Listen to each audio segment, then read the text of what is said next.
Chaleur. Brûlure. Chaleur. Brûlure. Seigneur.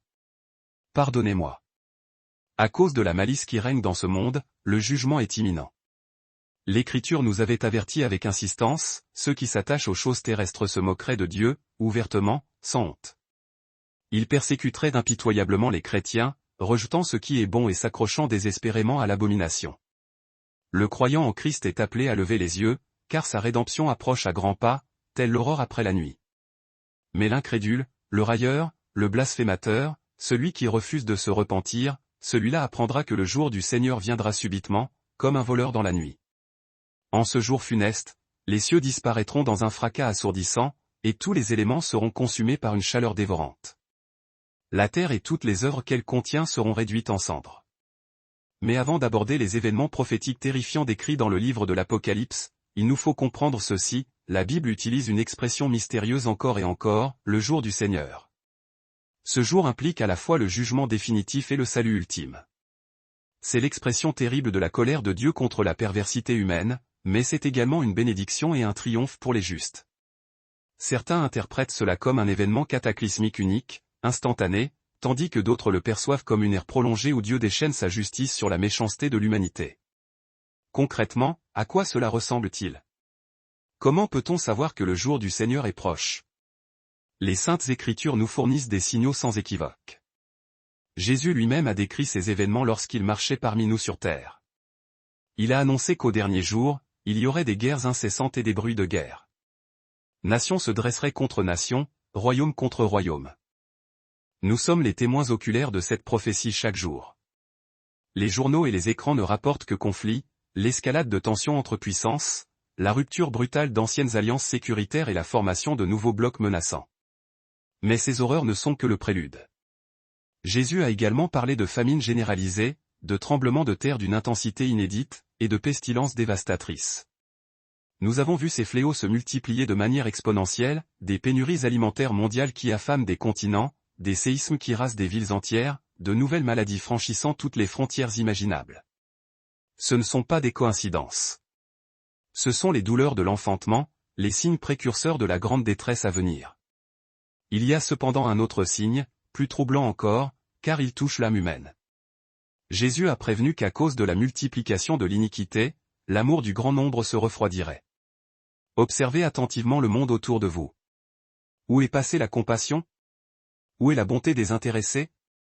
Les gens sont obsédés par leur propre existence, leurs soucis personnels, leurs désirs égoïstes. Soupirent-ils n'ont plus une minute à accorder à la souffrance d'autrui. Réfléchissez à la manière dont nous nous traitons mutuellement, quelle facilité à ignorer l'être humain qui souffre. Quelle rapidité à juger, quelle célérité à condamner. Le cœur du monde est devenu de glace. Les âmes se sont endurcies. On passe devant le sans-abri sur le trottoir, devant la mère en difficulté, pleure sans même tourner la tête. On fait la sourde oreille aux cris du nécessiteux. L'amour s'est éteint. Et l'argent est devenu l'idole de notre époque. Tout le monde court après. Chacun est prêt à tout pour l'obtenir, mentir, tricher, voler, trahir les plus proches. L'amour de l'argent est, comme nous l'apprend l'Écriture, la racine de tous les maux. Cette vérité se manifeste partout, dans nos gouvernements corrompus, dans nos entreprises avides, au sein même des familles déchirées.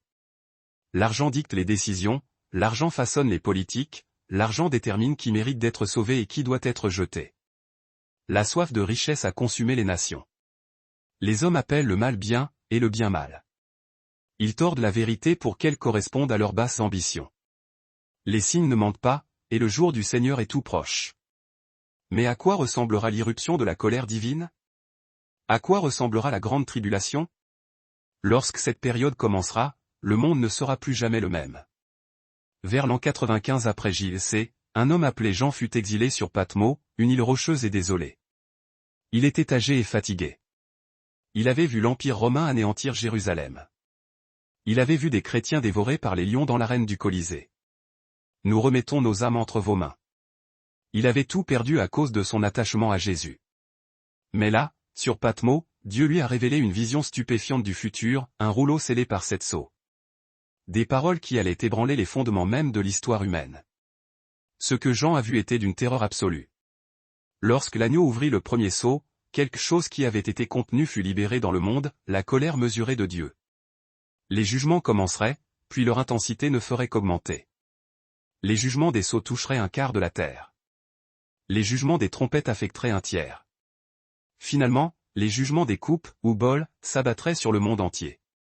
C'était la justice divine en marche, un dernier appel à la repentance. Mais beaucoup préféreraient endurcir leur cœur. Le premier sceau fut brisé. Une voix semblable au tonnerre ordonna, « Viens !»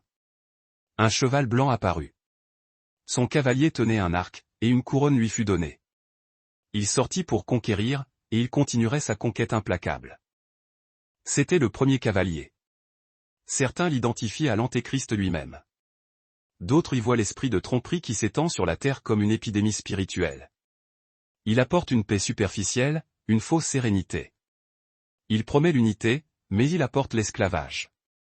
Les nations lui cèdent sans comprendre le piège. Les peuples lui font confiance sans saisir la nature de ce qu'ils ont embrassé.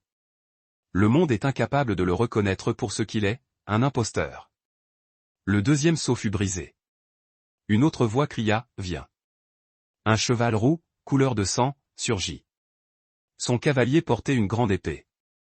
La paix fut retirée de la terre sans appel. Les hommes commencèrent à s'entretuer. La guerre éclata simultanément sur tous les continents. Des armées qui entretenaient la trêve se mirent soudainement en marche. Des frontières établies depuis des générations furent franchies dans le sang et la violence. L'épée fut tirée, et elle ne serait plus rengainée. Les pères durent enterrer leurs fils. Les villes furent réduites en ruines fumantes. Des nations s'effondrèrent. Ce cavalier avait détruit la promesse de son prédécesseur. Il n'y aurait plus de paix.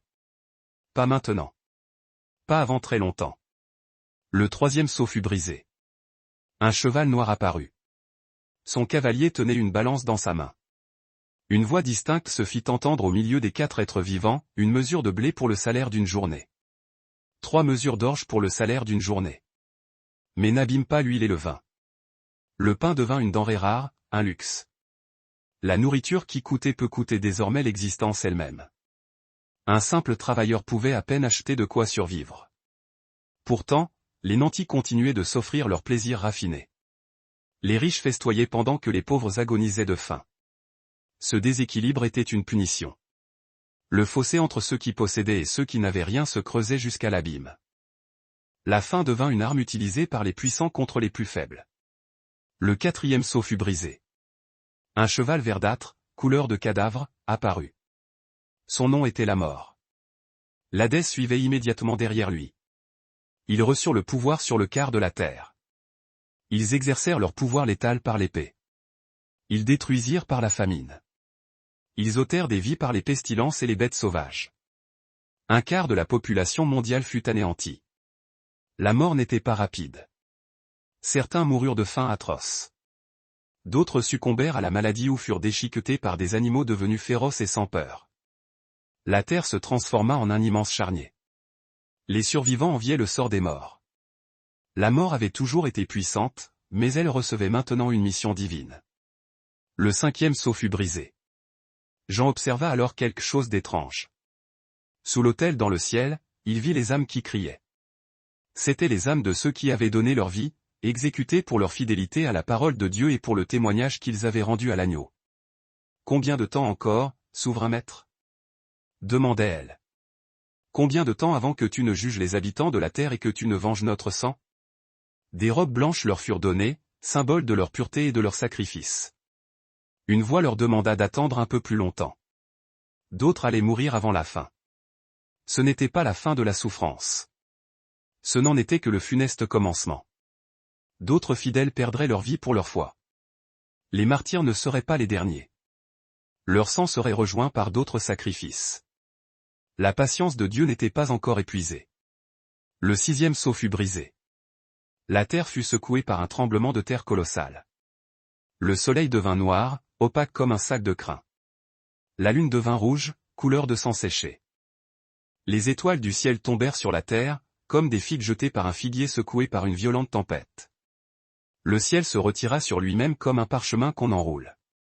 Chaque montagne et chaque île furent déplacées, arrachées de leurs fondements. Chaque île fut déplacée de sa place. Les rois de la terre, les puissants et ceux qui vivaient dans le luxe, se cachèrent dans les cavernes. Les riches et les puissants, les pauvres et les esclaves, tous coururent vers les montagnes et les rochers. Ils suppliaient les rochers, tombez sur nous.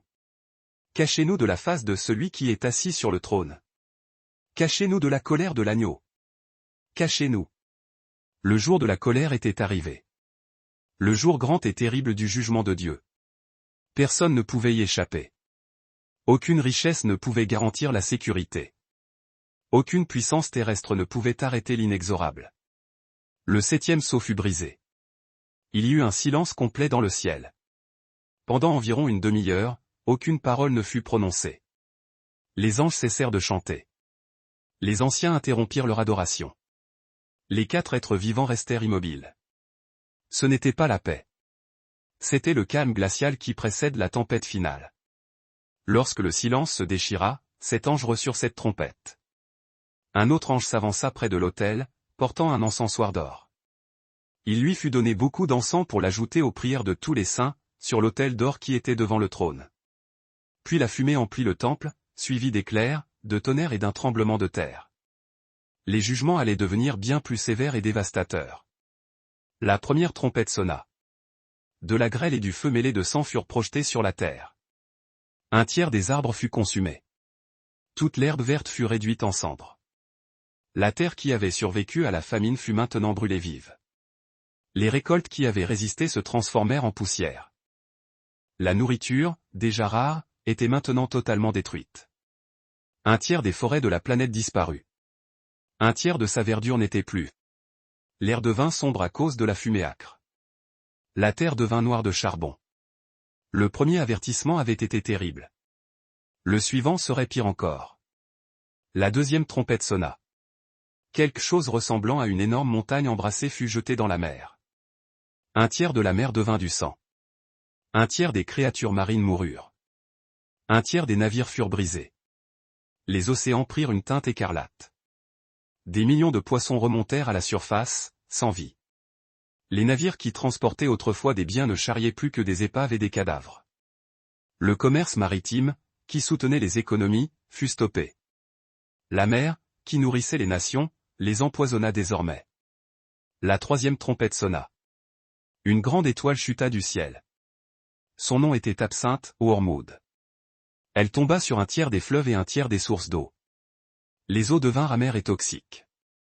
D'innombrables personnes moururent après avoir bu cette eau contaminée. Absinthe. Un nom qui résonnait comme l'amertume et le poison. L'eau douce, vitale, en laquelle les gens avaient confiance, était maintenant un agent mortel. Les sources bues depuis l'enfance se révélaient mortelles. Les fleuves qui avaient nourri des civilisations entières ne transportaient plus que la mort. Les puits étaient empoisonnés. Les ruisseaux étaient corrompus. Il n'y avait plus d'échappatoire. La quatrième trompette sonna. Un tiers du soleil fut frappé. Un tiers de la lune. Un tiers des étoiles. Un tiers du jour devint sombre. Un tiers de la nuit devint sombre. La lumière faiblit terriblement. Le soleil qui réchauffait la terre n'offrait plus qu'une chaleur partielle et insuffisante. La lune qui guidait les voyageurs n'éclairait qu'à peine. Les étoiles par lesquelles les marins naviguaient n'étaient plus fiables. Les jours raccourcirent. Les températures chutèrent brutalement. Les récoltes qui avaient miraculeusement survécu aux incendies luttaient pour pousser dans ce froid lugubre. Le rythme même de la vie était brisé. La cinquième trompette sonna. Une étoile chuta du ciel vers la terre. Le puits de l'abîme fut ouvert. Une fumée épaisse monta du puits, telle celle d'une immense fournaise. Le soleil et l'air furent obscurcis par ce nuage infernal. De cette fumée sortirent des sauterelles. Mais celles-ci n'étaient pas des insectes ordinaires. Elles avaient une puissance comparable à celle des scorpions. Il leur fut ordonné de ne pas toucher ceux qui portaient le sceau de Dieu sur leur front. Elles devaient tourmenter tous les autres, sans les tuer, pendant 5 mois entiers. Le tourment fut insoutenable. Musique et bruit de respiration, la douleur était d'une intensité inimaginable. La piqûre était celle d'un scorpion venimeux. Halètements et soupirs, les gens suppliaient de mourir, mais la mort leur était refusée. Le roi était Abaddon, dont le nom grec est Apollyon, le destructeur. Pendant 5 mois interminables, les marqués de Dieu observèrent les non-marqués souffrir. Pendant 5 mois, le jugement de Dieu fut exécuté sur ceux qui avaient rejeté sa protection offerte. La 6e trompette sonna. Une voix provint de l'autel d'or. Les 4 anges qui étaient enchaînés près du grand fleuve Euphrate furent libérés. Ils attendaient cette heure fatidique depuis des millénaires. Ils étaient prêts à tuer un tiers de l'humanité restante. Une armée les suivait, forte de 200 millions de soldats. Leurs chevaux crachaient le feu, la fumée et le soufre. Leurs cavaliers portaient des cuirasses de feu, de jacinthe et de soufre. Leur tête était semblable à celle des lions. De leur bouche jaillissait le feu, la fumée et le soufre ardent. Un tiers de l'humanité fut tué par ce fléau craché par leur bouche. Par le feu, par la fumée, par le soufre, les survivants n'éprouvèrent aucun remords. Ils continuèrent d'adorer les démons. Ils continuèrent de tuer. Ils persistèrent à rejeter le Dieu qui leur avait donné maintes occasions de revenir à lui. La 7e trompette sonna. Des voix retentirent dans le ciel, clamant, « Le royaume du monde est passé à notre Seigneur et à son Christ, et il régnera pour toujours et à jamais. » Le temple de Dieu dans le ciel fut ouvert. L'arche de l'Alliance apparut, visible à tous. Des éclairs fulgurèrent. Le tonnerre roula. Il y eut un tremblement de terre. D'énormes grêlons s'abattirent. La fin approchait, inéluctablement. Un autre signe apparut dans le ciel. Cet ange portant 7 fléaux ultimes. Ces plaies achèveraient la colère de Dieu. Personne ne pouvait entrer dans le temple tant que les 7 plaies des 7 anges n'étaient pas accomplies. La première coupe fut versée. Des ulcères malins et douloureux firent éruption sur ceux qui portaient la marque de la bête et adoraient son image. Ces plaies étaient effroyables. Elles couvraient le corps de ceux qui avaient choisi la bête plutôt que Dieu. Elles démangeaient, brûlaient, suintaient. Rien ne pouvait les guérir. C'était la marque visible de leur jugement. Ceux qui avaient accepté la marque la portaient maintenant sur leur chair, comme un stigmate. Ceux qui avaient adoré la bête subissaient maintenant sa punition. La 2e coupe fut versée. La mer devint du sang, comme le sang d'un cadavre. Tout être vivant dans la mer périt. Chaque créature qui nageait dans les océans, chaque banc de poissons, chaque baleine dans les profondeurs, tous moururent sans exception. La mer qui avait survécu à la 2e trompette mourut entièrement cette fois. Elle s'était partiellement changée en sang, elle était maintenant totalement sang. L'odeur de la mort envahit l'air. Les poissons qui avaient nourri les nations flottaient par milliards à la surface. Nul ne pouvait plus se nourrir de la mer. Nul ne pouvait plus naviguer. Les grandes eaux qui avaient soutenu l'humanité pour des milliers d'années étaient désormais mortes et corrompues. La 3e coupe fut versée. Les fleuves et les sources d'eau devinrent du sang. Un ange prit la parole, « Tu es juste, ô Saint, toi qui es et qui étais, car tu as ordonné ces choses. Ils ont versé le sang de tes saints et de tes prophètes, tu leur as donné du sang à boire. » L'eau douce qui avait survécu à la 3e trompette mourut complètement. Les fleuves qui avaient été partiellement empoisonnés furent désormais entièrement toxiques. Les sources qui avaient affecté certains touchaient maintenant tout le monde. Les gens qui avaient survécu aux ulcères, qui avaient échappé à la mort en mer, moururent de soif. Ils blasphémèrent le Dieu du ciel. Ils ne se repentirent pas. La 4e coupe fut versée. Le soleil reçut le pouvoir de brûler les hommes par un feu ardent. La chaleur devint infernale, insoutenable. Les gens étaient grillés par le soleil qui les avait jadis réchauffés. Ils hurlaient d'agonie. Leur peau se couvrait de cloques et se décollait. Halètement ils cherchaient l'ombre en vain. Soupirs, halètement ils ne trouvèrent aucun répit. Et malgré cela, ils ne se repentirent pas. Au lieu de cela, ils maudirent le nom de Dieu. Miséricorde! Écoutez nos cris. Ils refusèrent de lui rendre gloire. La 5e coupe fut versée. Le trône de la bête fut plongé dans des ténèbres absolues. Le royaume de celui qui avait trompé le monde fut enveloppé d'une noirceur suffocante. Les gens se mordaient la langue de douleur. La souffrance physique était au-delà de toute description. Raclement de gorge, l'obscurité intensifiait leur angoisse. Halètement ils maudirent le Dieu du ciel à cause de leur douleur. Il n'y a rien. Seulement. Ils ne se repentirent pas de leurs œuvres. La 6e coupe fut versée. Le grand fleuve Euphrate s'assécha complètement. L'eau qui avait coulé pendant des millénaires disparut. Il s'assécha et resta sec. Ceci avait pour but de préparer la voie au roi venu de l'Orient lointain. Les armées pouvaient désormais traverser ce qui avait été une barrière naturelle. Soldats, armes et équipements se déplaçaient sur le lit du fleuve asséché vers le lieu de la bataille finale. 3 esprits impurs sortirent de la gueule du dragon, de la gueule de la bête et de la gueule du faux prophète. Ils ressemblaient à des grenouilles. Ils accomplissaient des prodiges. Ils rassemblèrent les rois du monde entier pour la bataille du grand jour de Dieu le Tout-Puissant. Cette bataille fut nommée Armageddon. La 7e coupe fut versée. Une voix retentit du temple, criant « C'est fait ». Alors il y eut des coups de tonnerre, des éclairs et un tremblement de terre d'une violence inouïe. Jamais un tel séisme ne s'était produit depuis que l'humanité existait sur Terre. Il fut si grand qu'il divisa la grande cité en 3 parties distinctes. Les villes des nations s'écroulèrent. Chaque île disparut. Les montagnes elles-mêmes s'évanouirent. Des grêlons pesant une centaine de livres tombèrent du ciel. Les gens fuyaient la grêle. Ils maudirent Dieu à cause de ce fléau. Ils ne se repentirent pas. La tribulation avait achevé son cours. Les sceaux avaient été ouverts. Les trompettes avaient retenti. Les coupes avaient été versées. La justice de Dieu s'était accomplie. Sa colère avait été déversée jusqu'à la lie. La bête et son royaume avaient été jugés. Et pourtant, beaucoup n'avaient toujours pas plié le genou. Ce que Jean vit sur Patmos était un spectacle de terreur. Ce qu'il écrivit était un avertissement solennel. Les jugements étaient réels. La souffrance était réelle. La faim était réelle. Mais réel était aussi le Dieu qui tenait l'avenir entre ses mains. L'agneau qui avait ouvert les sceaux si terribles était toujours assis sur le trône.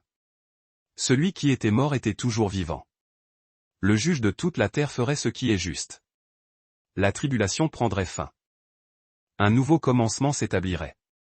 Et ceux qui avaient persévéré, qui avaient gardé la foi, qui avaient refusé la marque infâme de la bête, ceux-là hériteraient du royaume qui leur avait été préparé depuis la fondation même du monde. Mesdames et messieurs, veuillez applaudir le futur président du monde, Monsieur Xander. Depuis des années, des siècles, le monde n'a été que division, fragmentation, et querelles stériles. Mais cette ère est révolue. Fini le fractionnement. Lorsque je deviendrai votre président, nous unifierons le monde entier sous une seule bannière. L'unité signifie un gouvernement mondial unique, capable de gérer toutes les nations. L'unité implique une monnaie mondiale unique, pour une efficacité économique maximale et une transparence absolue des transactions. L'unité nécessitera une nouvelle religion unifiée, où toutes les confessions ne feront qu'un et où tous les peuples adoreront une seule et même divinité, une puissance supérieure unifiée. Voici donc le plan que nous allons mettre en œuvre, nous allons numériser absolument tout pour garantir une économie plus prospère, des transactions plus sûres et plus rapides, au bénéfice de tous. Par conséquent, dès aujourd'hui, tout le monde doit se procurer sa puce d'identification obligatoire. C'est une puce simple, non invasive et indolore, qui contiendra toutes vos informations vitales afin que vous puissiez mener vos affaires quotidiennes de manière sûre et remarquablement efficace. Cela signifie une vérification d'identité instantanée, des paiements plus sécurisés, et, en fin de compte, une prospérité plus grande pour tous. Écoutez, nous devons nous battre contre cet homme. Nous devons être plus préoccupés par notre survie que par le combat. À quoi bon se battre? Pour nous, mes frères? Nous avons laissé échapper l'enlèvement parce que nous n'avions pas mis Dieu en premier dans nos vies. Maintenant que nous sommes laissés pour compte, nous n'avons plus de temps pour rien d'autre que Dieu. Ce que nous devons faire, c'est nous terrer et prêcher à ceux que nous pouvons atteindre. Alors que ceux qui étaient restés sur terre, musique, s'habituaient à cette nouvelle normalité, certains virent la disparition de millions de personnes comme la confirmation que la Bible disait vrai, tandis que d'autres rejetèrent l'événement en bloc. Musique, ceux qui croyaient se retirèrent dans la clandestinité, car la marque était désormais appliquée de force, musique, à chaque citoyen, et sans elle, il leur était impossible de vivre ouvertement dans la société sans être immédiatement persécutés. Les moyens de subsistance étaient coupés. La surveillance était totale. Le danger, omniprésent. Écoutez, nous devons faire un exemple de ces rebelles. Quiconque refuse de prendre la marque et d'adorer notre Dieu collectif devra payer un prix exorbitant. Nous devons faire un exemple de ces chrétiens. Traquez-les jusqu'au dernier. Et, tout comme la Bible l'avait annoncé dans le livre de l'Apocalypse, la bête reçut une bouche qui proférait des vantardises arrogantes et d'énormes blasphèmes contre Dieu. Il lui fut permis d'agir ainsi pendant 42 mois.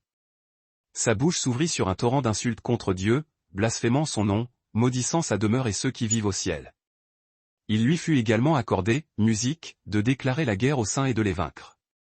Pas une seule nation, peuple, langue ou ethnie ne put échapper à sa domination. Les habitants de la terre l'adoreront, c'est-à-dire tous ceux dont les noms n'ont pas été inscrits, avant la fondation du monde, dans le livre de vie de l'agneau qui fut immolé. Et je vis des trônes, et ceux qui s'assirent dessus reçurent le pouvoir de juger. Puis je vis les âmes de ceux qui avaient été décapités, musique, à cause de leur témoignage pour Jésus et pour la parole de Dieu. Ceux qui n'avaient pas adoré la bête ni son image, et qui n'avaient pas reçu sa musique, marque sur leur front ou sur leurs mains. Et ils revinrent à la vie et régnèrent avec le Christ, musique, pendant 1000 ans. Imaginez ceci. Vous roulez sur l'autoroute par un matin lumineux. Le ciel est dégagé. Votre chanson préférée passe à la radio, et le trafic est fluide. Puis soudain, le conducteur de la voiture à côté de vous s'évanouit. Une tasse de café tombe de la main d'une veste de costume désormais vide. Les gros titres s'affichent. La confusion inonde les rues. Les aéroports sont en proie au chaos. Les téléphones sonnent sans fin. Des millions de personnes ont disparu. Que s'est-il passé? C'est là, mes amis, la question qui a ému les cœurs, les chairs et les séminaires pendant des générations. Le mystère de l'enlèvement de l'Église. Or, dans les cercles chrétiens, ce moment a suscité de nombreux débats théologiques. 3 principales perspectives sont souvent avancées. Certains croyants soutiennent que le mot enlèvement, rapture, n'est même pas dans la Bible, alors comment un tel événement pourrait-il être réel? D'autres pensent qu'il se produira après la grande tribulation, et que l'Église devra endurer ces épreuves avant d'être enlevée. D'autres encore soutiennent que l'enlèvement aura lieu avant la tribulation, lorsque le Christ retirera son Église avant que la tempête ne se déchaîne sur le monde. Quelle que soit votre position, une chose demeure presque universellement acceptée par les croyants. Un enlèvement, un arrachement divin se produira. La Bible déclare que le jour du Seigneur viendra comme un voleur dans la nuit, de manière inattendue. Elle dit, musique, en un instant, en un clin d'œil, les morts en Christ ressusciteront premièrement, et nous les vivants, qui serons restés, nous serons enlevés ensemble, musique, avec eux. Cela me dit une chose puissante, lorsque Jésus viendra enlever son Église, ce sera soudain. Ce sera imprévu. Musique. Pendant que le monde est absorbé par les affaires courantes, pendant que les gens font défiler les écrans, font des achats et courent après les divertissements, musique, pendant que les cœurs sont distraits par le bruit du moment présent, il reviendra. Et beaucoup, musique, beaucoup seront pris au dépourvu lorsque le Maître apparaîtra. Pourtant, ce n'est pas comme si nous n'avions pas été avertis. De la Genèse à l'Apocalypse, Dieu a sonné l'alarme, offrant sa miséricorde et appelant, musique, son peuple à se tenir prêt. Mais la question demeure, quand ce moment arrivera-t-il, serez-vous prêts? L'Apocalypse 22h12 ne déclare-t-elle pas, voici, je viens bientôt? Étage 1 Thessaloniciens 5h2 ne nous rappelle-t-il pas, car vous savez vous-même parfaitement que le jour du Seigneur viendra comme un voleur dans la nuit? Église, il doit y avoir une urgence dans nos cœurs, une urgence dans nos choix, une urgence dans la manière dont nous vivons, car la parole de Dieu porte en elle cette nécessité impérieuse, musique, concernant le retour imminent de Jésus-Christ.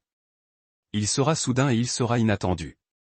Alors, permettez-moi, musique, de vous demander, pourquoi attendre le dernier moment pour vous préparer? Pourquoi jouer avec l'éternité? Ne serait-il pas préférable d'être prêt maintenant? Ne serait-il pas préférable de vivre chaque musique jour comme si c'était celui où la trompette retentirait? Ne serait-il pas plus sage de rester dans un musique état de préparation constant afin que, lorsqu'il viendra, nous ne soyons pas pris au dépourvu? Ce n'est pas seulement mon opinion. C'est le commandement du Christ lui-même. Dans Matthieu 24h42 à 44, Jésus dit, veillez donc, musique, car vous ne savez pas quel jour votre Seigneur vient. Mais comprenez bien ceci, si le maître de maison avait su à quelle heure de la nuit le voleur, musique, allait venir, il serait resté éveillé et n'aurait pas laissé sa maison être cambriolée.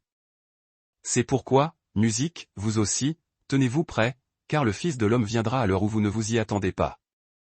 L'apôtre Paul brosse ensuite un tableau saisissant de ce moment dans 1 Thessaloniciens 4, 16-17, car le Seigneur lui-même descendra du ciel avec un cri de commandement, avec la voix d'un archange et avec le son de la trompette de Dieu. Et les, musique, morts en Christ ressusciteront d'abord. Ensuite, nous les vivants, qui serons restés, nous serons enlevés ensemble, musique, avec eux dans les nuées, à la rencontre du Seigneur dans les airs. Et ainsi nous serons toujours avec le Seigneur.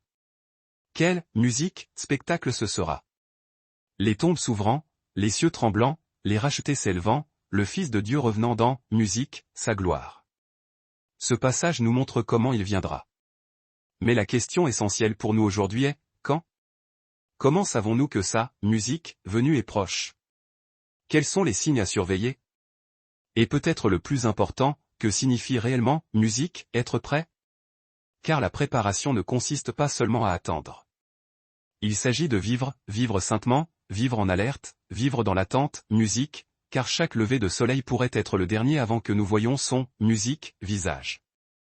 Un autre aspect de tout cela est l'avertissement que l'apôtre Paul nous donne, musique, qui est de surveiller une figure qui apparaîtra dans les temps de la fin, appelée l'Antéchrist. Dans la seconde épître aux Thessaloniciens, Paul nous dit que le « musique » jour du Seigneur ne viendra pas avant que cette figure de l'Antéchrist n'apparaisse. Ce « musique » personnage prétendra être Dieu. Il se fera le champion du diable et mènera le monde dans une tromperie généralisée. L'Antéchrist accomplira des signes et des prodiges pour séduire et attirer les gens à lui par un faux éclat de puissance. Cependant, le Seigneur nous a dit que si nous voyons une telle personne prétendre être le Messie ou le Christ, nous ne devons pas la croire.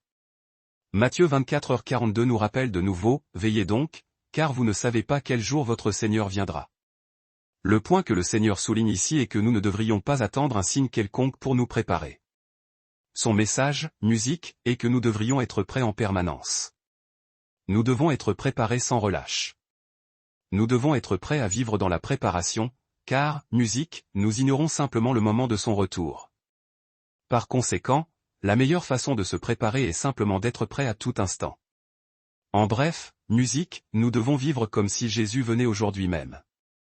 Et cela implique que nous devions repenser radicalement la manière dont nous dépensons notre temps.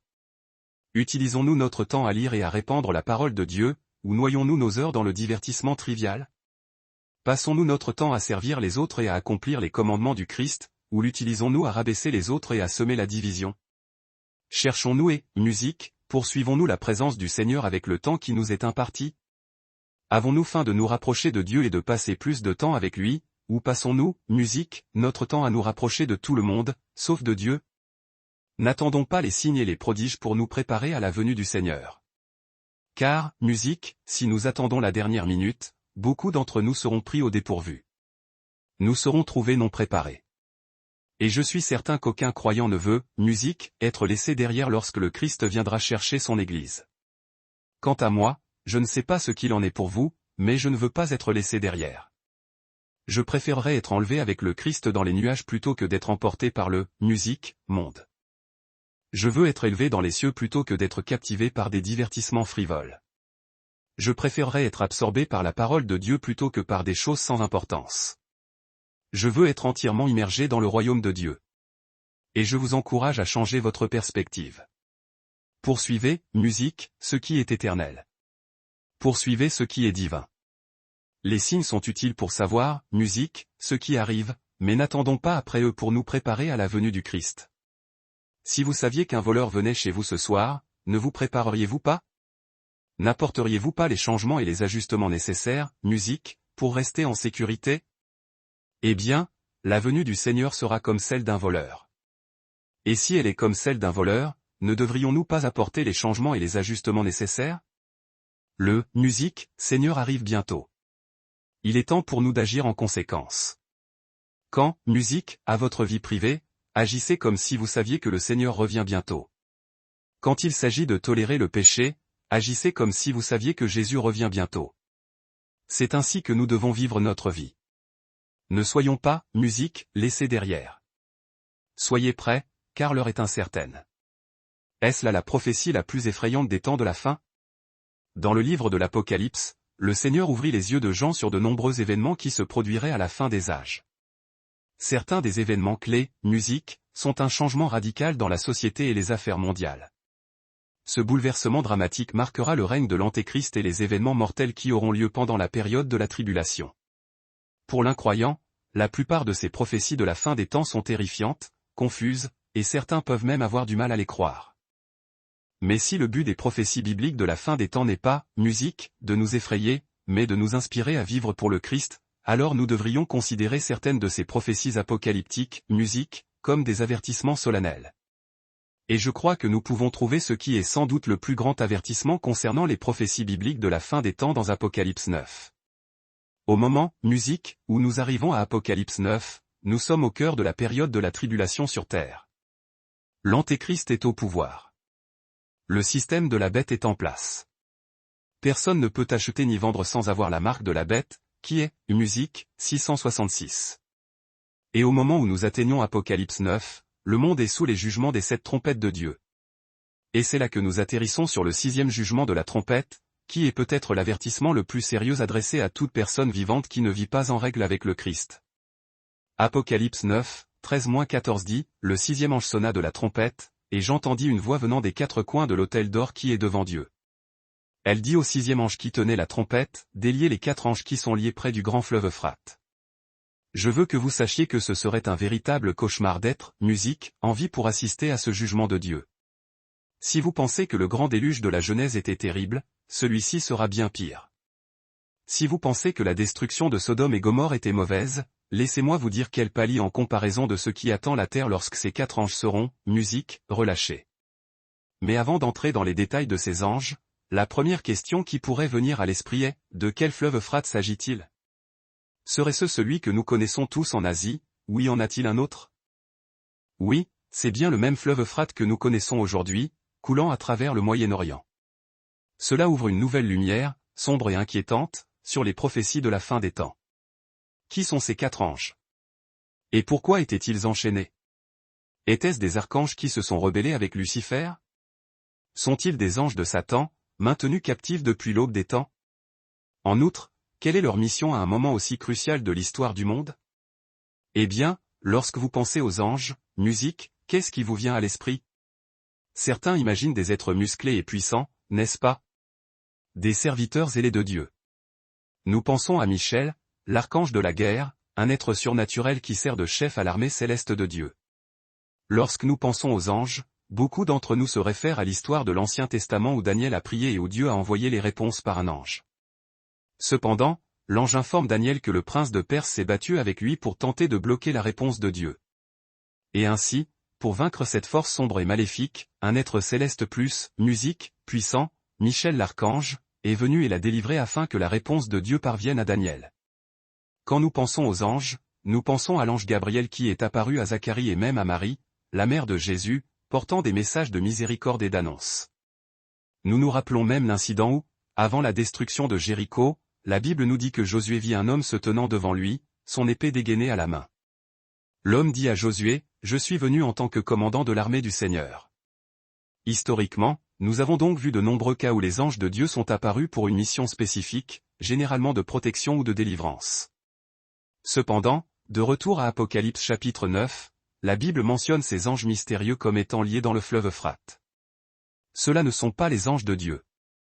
Les anges de Dieu sont libres. Les anges de Dieu exécutent la volonté de Dieu sans entrave.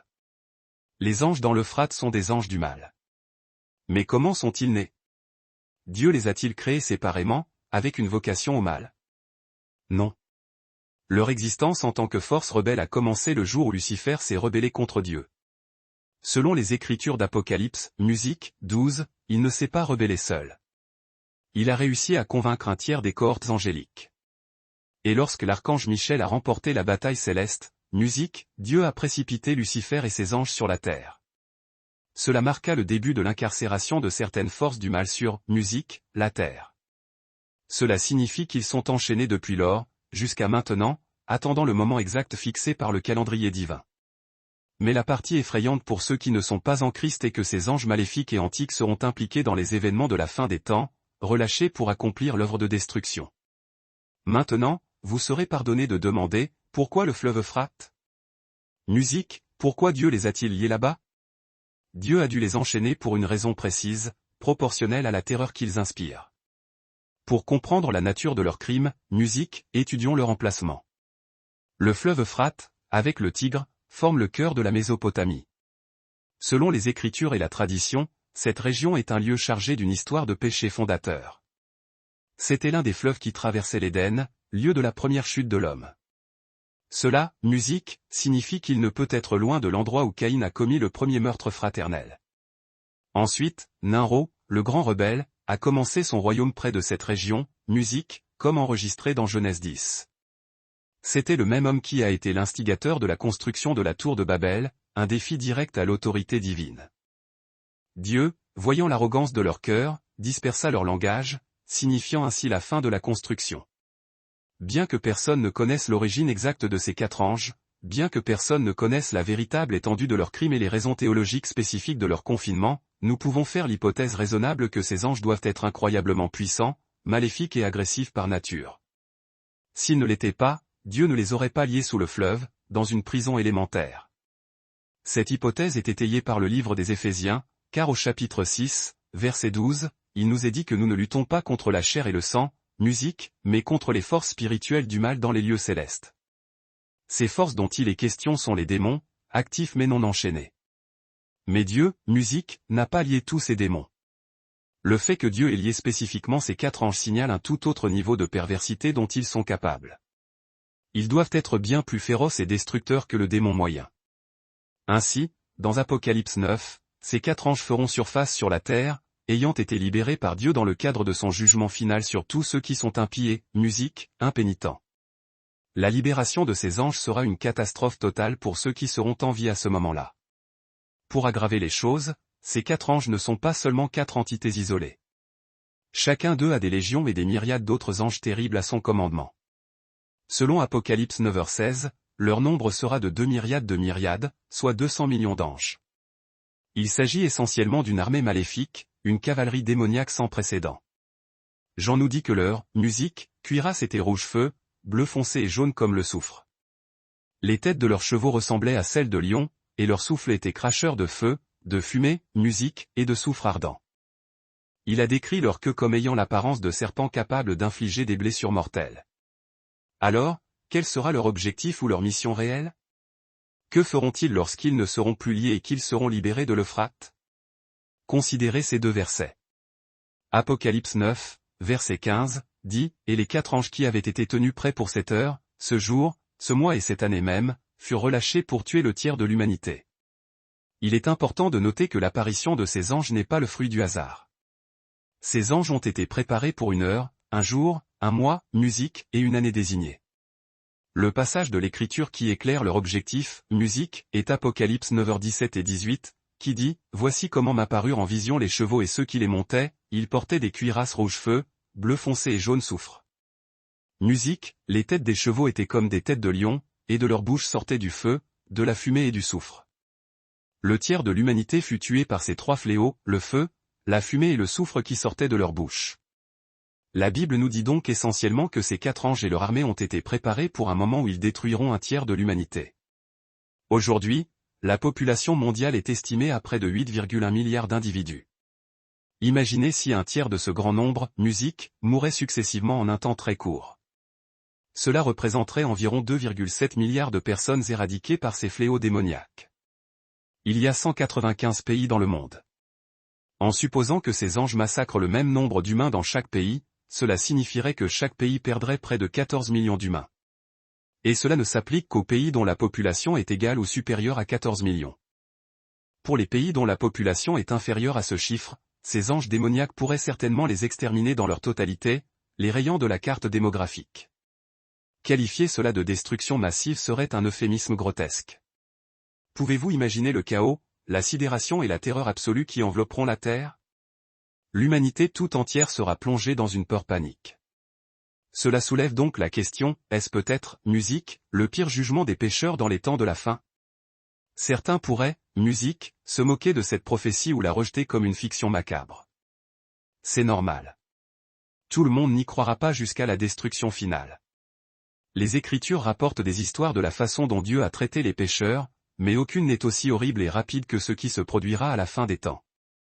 Mais cela n'arrêtera, musique, pas Dieu. S'il a pu anéantir la race humaine entière à l'époque de Noé, éliminer un tiers de l'humanité à cause de la méchanceté ne serait-il pas tout à fait probable?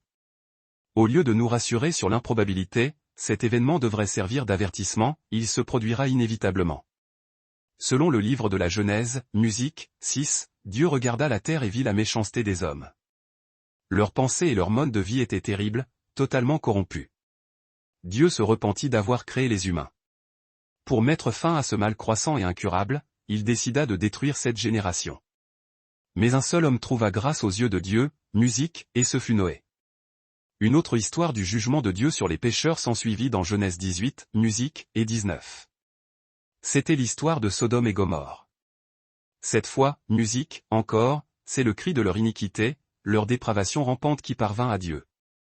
Cette terre était si pécheresse que Dieu ne put y trouver 10 hommes justes. Nous le savons par la négociation d'Abraham. Les négociations avec lui. Dieu fit pleuvoir le feu sur Sodome et Gomorrhe. En un clin d'œil, toute la région fut réduite à la fumée et aux cendres. Ce fut un jugement radical, sans appel, qui transforma des cités vibrantes en un désert minéral. Que dire de la manière dont Dieu traita les Égyptiens à travers les 10 plaies? Chacune fut une démonstration terrifiante de sa puissance, visant à briser la fierté pharaonique. La dernière fut la plus épouvantable, le summum de l'horreur. Après avoir ordonné à un ange de la mort de faucher tous les premiers-nés égyptiens, Dieu anéantit les chars égyptiens, engloutissant toute l'armée dans les profondeurs de la mer Rouge. Ces événements sont des exemples scripturaux, des précédents clairs du châtiment divin contre les pécheurs. Cependant, toutes ces démonstrations de puissance passée s'effaceront face à ce que les 4 anges de l'Euphrate accompliront sur terre. Leur mission sera d'une ampleur sans précédent, ils détruiront le tiers de l'humanité et de la planète elle-même.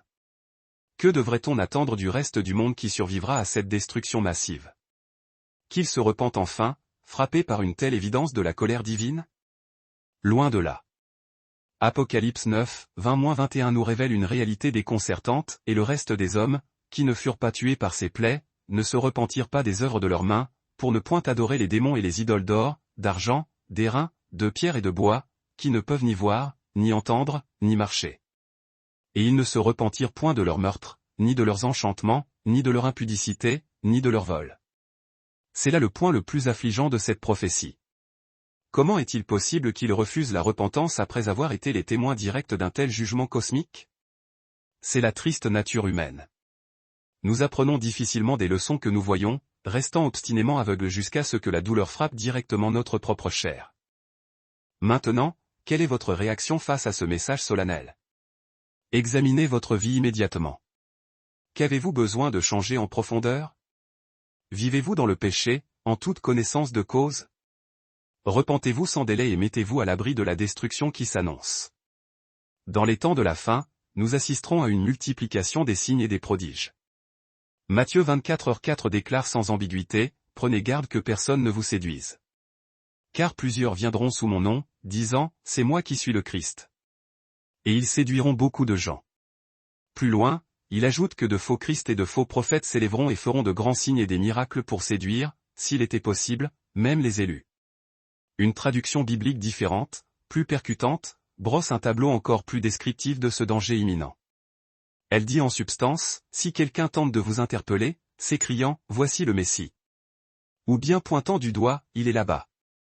Ne vous y laissez pas prendre. Les faux messies et les prédicateurs menteurs vont surgir de partout. Leurs accréditations impressionnantes et leurs représentations envoûtantes parviendront à jeter le voile sur les yeux de ceux-là même qui devraient être les plus vigilants et les mieux informés. Mais, par cette prophétie, j'ai l'assurance que Jésus nous a donné un avertissement clair et équitable. Jésus lui-même nous a prévenu qu'il y aurait beaucoup de faux Christ. Remarquez la forme plurielle, et de faux prophètes encore au pluriel. Un grand nombre d'entre eux émergeront et gagneront une notoriété fulgurante parce qu'ils auront la capacité de réaliser de grands signes et des prodiges qui confondront les masses. Et voici l'élément qui devrait capter toute votre attention, Jésus affirme qu'ils tenteront de séduire, s'il était possible, même les élus. Même ceux que nous considérons peut-être comme des chrétiens spirituellement solides courent un danger réel de séduction s'ils ne font pas preuve d'une extrême prudence. Prenez un instant pour méditer sur cette réalité troublante. Pourquoi Jésus nous mettrait-il en garde avec une telle précision? Pourquoi insisterait-il sur le fait que lorsque ces faux prophètes arriveront, ils accompliront de grands signes et des miracles? La réponse se trouve ici. 2 Corinthiens 11, 13-15 explique le mécanisme de cette fraude spirituelle, ces hommes-là sont de faux apôtres, des ouvriers trompeurs, se déguisant en apôtres de Christ. Et cela n'est pas étonnant, puisque Satan lui-même se déguise en ange de lumière. Ce n'est donc pas chose étrange si ces ministres aussi se déguisent en ministres de justice, dont la fin sera selon leurs œuvres. Satan possède la capacité de se transformer en ange de lumière afin de masquer ses intentions, de manipuler et de tromper les âmes. Cela signifie qu'il se présentera avec quelque chose qui semble intrinsèquement bon, pur, ou même spirituel, mais qui, en réalité, juste sous la surface, vous éloigne de la vérité de Dieu et de son chemin. Voici 3 exemples concrets de ces situations dans le monde réel. Premièrement, Satan peut être la force influente derrière un groupe de louanges soi-disant chrétiens. Vous vous retrouverez face à un groupe talentueux de chanteurs qui sont des artistes brillants, des vocalistes exceptionnels, mais dont la vie personnelle ne reflète en rien l'évangile qu'ils chantent avec tant d'ardeur. En fait, ces individus vont souvent normaliser et même glorifier un comportement manifestement pécheur, comme si celui-ci était tolérable ou acceptable devant Dieu. C'est précisément ainsi que Satan parvient à se transformer en ange de lumière, utilisant la musique et l'émotion comme un cheval de Troie. Deuxièmement, Satan peut vous ouvrir des portes. Des portes qui s'affichent comme des bénédictions, des opportunités en or, mais qui sont en réalité intrinsèquement préjudiciables à votre croissance spirituelle. Vous souvenez-vous quand Jésus a jeûné pendant 40 jours et 40 nuits? Le diable l'a emmené au sommet d'une très haute montagne et lui a montré tous les royaumes du monde et toute leur gloire éphémère. Et vous rappelez-vous ce que Satan lui a dit? Il a dit à Jésus, « Je te donnerai tout cela si tu te prosternes et m'adores. » On ne peut pas donner ce que l'on ne possède pas. Si Satan a pu offrir à Jésus les royaumes de ce monde, cela signifie qu'il a une certaine capacité à vous accorder la gloire, l'argent, le statut, ou toute autre chose mondaine que votre cœur convoite. Mais cela a un prix inacceptable, votre âme. Vous voyez, le diable est capable d'ouvrir dans votre vie des chemins qui ressemblent à des bénédictions providentielles, mais qui sont en réalité des stratégies stratégiques conçues pour détruire votre âme. Cette entreprise qui décolle pourrait devenir votre idole dévorante. Ce rêve de longue date pourrait se transformer en une obsession si forte et si exclusive que rien d'autre ne compte plus. Et très vite, vous êtes tellement accaparé par cette bénédiction que vous n'avez plus le temps de lire la Bible, de prier, ou de maintenir une communion vitale avec Dieu. Le troisième et dernier exemple concerne les personnes. Satan peut et va implanter des individus dans votre vie. Des personnes qui ne sont pas bonnes pour vous, des individus aux intentions pernicieuses. Rappelez-vous ce que Dalila a fait à Samson. Dalila était une personne qui fut introduite par le diable pour séduire, trahir et anéantir la destinée de Samson. Un jeune homme ou une jeune femme qui construit sa vie, travaille sa carrière, et fréquente dans le but de se marier, doit être extrêmement vigilant, car le diable peut envoyer quelqu'un qui ne cherchera que l'intimité physique et l'abandon des sens, sans la moindre intention de l'engagement sacré du mariage. Le diable peut donc vous présenter quelque chose qui a l'air délicieux et bénéfique, mais dont la substance cachée est un poison mortel. Maintenant, examinons plus profondément pourquoi Jésus a pris la peine de nous dire que les faux Christ et les faux prophètes s'élèveront et feront de grands signes et des prodiges pour séduire, s'il était possible, même les élus. Je suis convaincu que dans les derniers jours, les personnes utilisées par le diable auront la capacité manifeste d'accomplir des choses surnaturelles non pas pour la gloire de Dieu, mais pour un gain financier éhonté, pour le spectacle et pour la gloire personnelle. Vous verrez des guérisons qui seront incroyablement convaincantes, c'est pourquoi même les élus pourraient être trompés. Mais si vous prenez du recul et regardez l'image globale, vous constaterez que même si un miracle de guérison a lieu, le nom du Seigneur n'est pas glorifié, c'est plutôt une personne cherchant les accolades et la vénération qui est mise en avant. C'est pourquoi la Bible nous exhorte si fortement à éprouver les esprits pour voir s'ils viennent de Dieu. Le diable a un historique bien établi en matière de signes et de prodiges trompeurs. Souvenez-vous, dans le livre de l'Exode, Aaron jeta son bâton devant Pharaon et ses fonctionnaires, et il devint un serpent. Pharaon convoqua alors ses propres sages et sorciers, et ses magiciens égyptiens firent exactement la même chose avec leurs enchantements. Ils jetèrent leurs bâtons, qui devinrent également des serpents. Mais ce fut alors que le bâton d'Aaron engloutit littéralement leur bâton, prouvant la supériorité divine sur l'occultisme. Ce sont là des signes et des prodiges. Mais réfléchissez un instant. Combien de personnes croient à la magie en cette ère moderne? Combien considèrent la magie comme inoffensive ou même sans pouvoir réel? Combien de gens pensent qu'il n'y a rien de maléfique dans la magie, que ce n'est qu'un film, un spectacle, un tas d'illusions scéniques? Or, un incident significatif s'est produit dans Acte 19. Dieu avait donné à l'apôtre Paul le pouvoir d'accomplir des miracles inhabituels.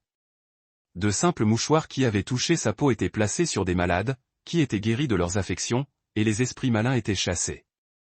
Un groupe de jeunes hommes, des exorcistes juifs, tenta alors d'imiter Paul et de chasser les esprits malins. Mais ils tombèrent sur un homme possédé qui leur lança « Je connais Jésus et je connais Paul, mais vous, qui êtes-vous » Cet homme possédé se jeta alors sur le groupe d'imitateurs, les maîtrisa et les attaqua avec une telle violence qu'ils s'enfuirent de la maison, blessés et dépouillés de leurs vêtements. Lorsque cette histoire se répandit dans la ville d'Éphèse, une crainte solennelle s'abattit sur toute la cité, et le nom du Seigneur Jésus fut glorifié au plus haut point. Cela conduisit à une vague de repentance puissante. Et voici ce qui arriva. Acte 19, 18-19 dit, et plusieurs de ceux qui avaient cru venaient confesser et déclarer leurs œuvres. Un grand nombre de ceux qui avaient pratiqué les arts magiques rassemblèrent leurs livres et les brûlèrent devant tout le monde. Ils en calculèrent la valeur, et elle s'éleva à 50 000 pièces d'argent. Si la pratique de la magie était courante à cette époque, imaginez à quel point la sorcellerie et l'occultisme sont répandus aujourd'hui sous des formes souvent déguisées. Mais une chose est d'une clarté absolue, une fois que ces personnes eurent entendu l'évangile pur de Jésus-Christ, elles réalisèrent que les arts magiques qu'elles avaient pratiqués étaient en réalité des pratiques intrinsèquement mauvaises et souillées. Par conséquent, combien d'entre nous acceptent l'usage de la magie sans broncher? Combien tolèrent la pratique de la magie dans notre société actuelle, la regardant comme un simple divertissement innocent? Nous acceptons tant de choses dans la société contemporaine sans vraiment comprendre la force spirituelle, la motivation cachée et l'intention démoniaque qui se cache derrière elle. Dans Actes chapitre 8, une autre histoire nous est racontée. Il y avait un homme nommé Simon qui pratiquait auparavant la magie dans la ville de Samarie et qui stupéfiait le peuple, prétendant qu'il était quelqu'un de grand. Cet homme était devenu le sujet de toutes les conversations, et tout le monde lui prêtait attention, du plus petit au plus grand, en disant, cet homme est la puissance de Dieu, celle qu'on appelle la grande. Et on lui prêtait attention parce que, pendant longtemps, il les avait émerveillés par ses tours de magie. La Bible est formelle, il pratiquait la magie et était un incroyant avant l'arrivée de l'Évangile. Mais lorsque les Samaritains entendirent prêcher un véritable homme de Dieu, tout changea. Tandis que Philippe annonçait la bonne nouvelle du royaume de Dieu et du nom de Jésus-Christ, les gens de cette ville se firent baptiser, hommes et femmes. Même Simon lui-même crut. Et après avoir été baptisé, il resta aux côtés de Philippe. Et voyant des signes et de grands miracles accomplis, il fut stupéfait et admiratif. Dans ce récit, il est évident qu'avant d'entendre l'évangile de Jésus-Christ et de se repentir, les gens avaient été impressionnés par les tours de magie, les signes et les prodiges de cet homme appelé Simon. Ils étaient mystifiés et éblouis par ses pouvoirs occultes. Pourtant, malgré tous ses tours et toute sa magie, il n'y avait aucun Jésus prêché. Il n'y avait aucune gloire ni honneur rendue à Christ. Et malgré cela, les gens pensaient qu'il était un homme de Dieu. Voyez-vous pourquoi le discernement est absolument essentiel aujourd'hui? Voyez-vous pourquoi nous ne devrions jamais simplement associer Dieu aux seuls signes et aux prodiges? Le diable est capable d'accomplir, lui aussi, des signes et des prodiges convaincants. En effet, dans 2 Thessaloniciens 2h9, la Bible nous avertit, l'apparition de l'impie se fera par la puissance de Satan, avec toutes sortes de miracles, de signes et de prodiges mensongers. Dans les derniers jours, l'Antéchrist réalisera des prodiges mensongers. Les faux prophètes réaliseront des miracles de mensonges. Et nous devons être tellement remplis de l'Esprit du Seigneur que nous ne soyons pas émus ou influencés par ce que nous voyons seulement. Lorsque l'œuvre est véritablement de Dieu, alors lui seul reçoit la gloire et l'honneur. Lorsque c'est véritablement l'œuvre de Dieu, sa parole est au centre. Lorsque c'est véritablement l'œuvre de Dieu, l'Esprit Saint est à l'œuvre. Et le résultat final est que vous et moi louerons Dieu, et non un magicien, un pasteur célèbre ou une simple personnalité humaine. La Bible dit dans Galates 5, 19-21, « Or, les œuvres de la chair sont manifestes, l'impudicité, l'impureté, la dissolution, l'idolâtrie, la sorcellerie étant la pratique de la magie ou des arts occultes. » Et le verset poursuit, « Les inimitiés, les querelles, les jalousies, les accès de colère, les disputes, les divisions, les sectes, l'envie, l'ivrognerie, les excès de table, et les choses semblables. Je vous préviens, comme je l'ai déjà fait, que ceux qui commettent de telles choses n'hériteront point le royaume de Dieu. Je vous exhorte solennellement à vous maintenir purs et à vous éloigner de tout ce qui a une racine dans les œuvres de la chair ou les enchantements de l'ennemi.